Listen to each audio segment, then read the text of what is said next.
तुम्ही तोडायला शिकला आहात, तुमचं वाइंडिंग शिकायचं ट्रेनिंग पूर्ण झालं असलं किंवा तुम्ही भरत असाल, पण तुम्हाला एक प्रॉब्लेम येत असणार की वाइंडिंग आखूड होते. तुम्हाला काय करायचं आहे, तुम्हाला काय करायचं आहे, पातळ गेज घ्यायचं आहे साईज काढण्यासाठी. तुम्ही काय घेताय, जाड गेज घेताय. जाड घेतल्यानंतर साईज व्यवस्थित निघत नाही. तर आपण पहिला काय करायचं, आपलं पीच काय 4, 6, 8, 10. तर आपण 4चं साईज काढायचं पहिलं लहान.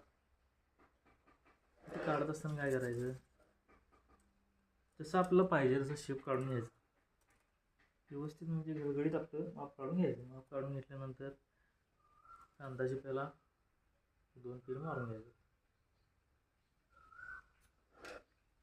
परत एकदा कन्फर्म करायचं, 1 2 3 4.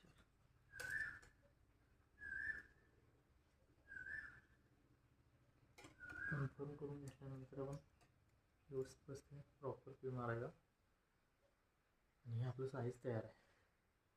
तर ही साईज काढण्यासाठी तुम्हाला हा बारीक गेजच घ्यायला लागणार. त्यावेळेला तुमचं साईज व्यवस्थित निघाल. साईज व्यवस्थित निघालं तर तुमची कॉपरची ह्याच्यात बसणार आहे ती परफेक्ट बसणार. जास्त बसणार नाही किंवा कमी बसणार नाही. तुम्ही साईज जास्त काढला तर जास्त बसणार, साईज कमी काढला तर कमी बसणार. त्याच्यामुळे काय करायचं आहे, साईज महत्त्वाचं आहे. साईज पहिला व्यवस्थित काढायचं.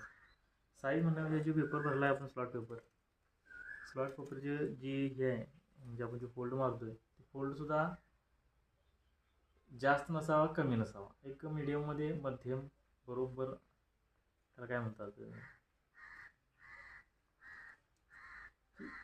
हे असावा बरोबर बसणारा, ॲडजस्टमेंट होणारा